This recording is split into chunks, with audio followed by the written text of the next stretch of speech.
আমাদের প্রথম ঘটনায় চলে যাচ্ছি। ইমেইলটি পড়ে শোনাবেন, যেভাবে নাম প্রকাশ করবেন না প্লিজ।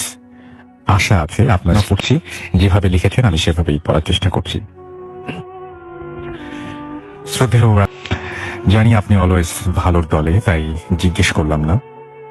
8-18 তারিখের মতো এবারও একটি সত্য ঘটনা শেয়ার করলাম। ঘটনাটি আমার নিজের সাথে ঘটা। এই বিশাল পৃথিবীতে কত রকম রহস্যময় ঘটনা ঘটে থাকে তা আমরা আর কতটুকুই বা জানি। না আছে এগুলোর কোনো বিজ্ঞানসম্মত ব্যাখ্যা, আর না আছে কোনো উত্তর। ঘটনাটি যদি ভালো লাগে তবে পড়ে শোনাবেন, আর না শোনালে কোনো অভিযোগ নেই। ঘটনায় চলে আসি। ঘটনাটি 2003 কিংবা 2004 সালের দিকে। সেই সময় আমি একটি মাদ্রাসায় বাংলা শিক্ষক হিসেবে কর্মরত ছিলাম। বিশেষ করে কওমি মাদ্রাসাগুলো রমজান মাসের 15 দিন আগে থেকেই ছুটি হয়, কিন্তু যে সমস্ত ছাত্ররা কোরআন শরীফ হেফজ করে তাদের ছুটি রমজানের 22-23 তারিখে ছুটি দেওয়া হয়, আর বাকি ছাত্রদের রমজানের 15 দিন আগেই ছুটি হয়।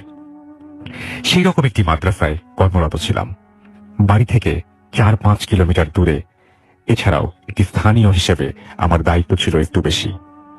অন্য সমস্ত শিক্ষকরা তারা ছুটি নিয়ে আগেই চলে যান, শুধু প্রিন্সিপাল আর আমি রয়েছি মাদ্রাসায়, যার ফলে রাত করে মাদ্রাসায় থাকা আমার দায়িত্ব, এবং সেই দায়িত্বই আমার ঘাড়ে যাবে।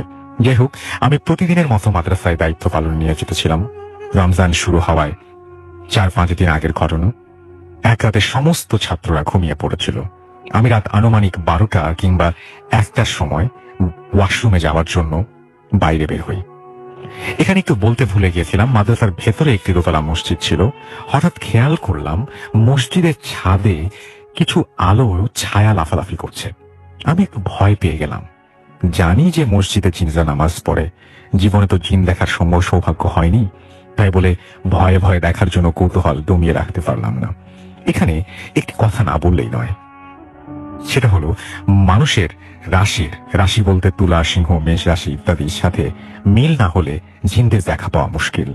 তবুও সাহস করে অন্ধকারে চুপি চুপি মসজিদের ছাদের সিঁড়ি বেয়ে উপরে উঠতে থাকলাম।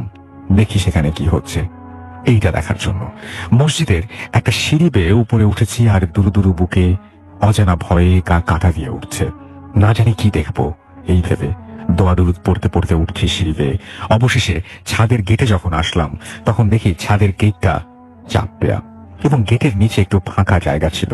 সেটা দিয়ে দেখার জন্য চেষ্টা করতেই দেখি সাদা ধবধবে পাঞ্জাবি পরে দুটি মানুষের আকৃতির হারিকেন জ্বালিয়ে বসে কি যেন করছে।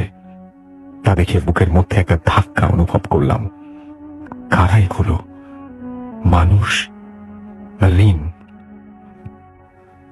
মনে সাহস নিয়ে শব্দ করে জোর গলায় জিজ্ঞেস করতে চাইলাম, কে কে ওখানে?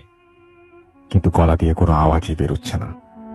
কখন যে গলা শুকিয়ে খসখসে হয়ে গেছে বুঝতেই পারিনি। তারপরেও আবারও সাহস নিয়ে বলতে গেলাম, কে রে? কিন্তু নিজের গলার আওয়াজ নিজের কাছে কেমন যেন লাগলো। হঠাৎ ধুরমুর করে মানব আকৃতির দুটি উঠে দাঁড়ালো, এবং আমি যে সিঁড়ির দরজার কাছে দাঁড়িয়ে আছি সেই দিকে আসতে লাগলো। আমি প্রচন্ড ভয় পেয়ে গেলাম। ঠিক এই সময় একজন বলল, হুজুর, আমি আজগর।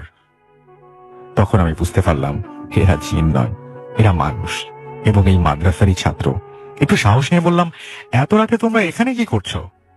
ওরা আমার কাছে মাফ টাফ চেয়ে বলল, হুজুর, কাউকে বলবেন না, আমরা একটু জিন হাজির করছিলাম, এই আর কি। আমি তখন তাদেরকে বললাম, তোমরা কি জানো এর পরিণাম কি? তারা বলল, হুজুর, আমরা সবই জানি, তারপরেও করতে ইচ্ছুক। বাধ্য হয়ে আমি তাদের সাথে যোগ দিলাম, কারণ আমারও একটু ইচ্ছে ছিল কিভাবে জিন হাজির করে এবং জিন দেখতে কেমন। কিন্তু তাদের কোনো দুর্ঘটনা হলে আমার উপরে দোষ পড়বে, তাই আমি তাদেরকে ছাড়তে চাইলাম না। দেখি তারা একটি পানির পাল্টির ওপর সূরা জিন পরে ফু দিচ্ছে, আর পানির ছিটা দিয়ে একটা কাঁচের বয়ামে মারছে। এভাবে কিছুক্ষণ করার পর হঠাৎ মসজিদের নিচে কিসের যেন ধস্তাধস্তি বিকট একটা শব্দ শোনা গেল। শব্দটা এমন যে কোনো দুটো প্রাণী, শক্তিশালী প্রাণী মাটিতে পড়ে মারামারি করলে যেরকম শব্দ হবে ঠিক তেমনি, এবং শব্দটি আস্তে আস্তে জোর থেকে আরো জোরে হওয়া শুরু করলো, এবং মসজিদের ছাদের পানি নিষ্কাশনের যে পাইপটি ছিল সেটা বেয়ে আসে উপরে উঠতে লাগলো। মনে হয় সবকিছু ভেঙে চুরে ছুটে আসছে। আশেপাশের গাছগুলো প্রচন্ড ভাবে নড়তে লাগলো, ঠিক যেন কালবৈশাখী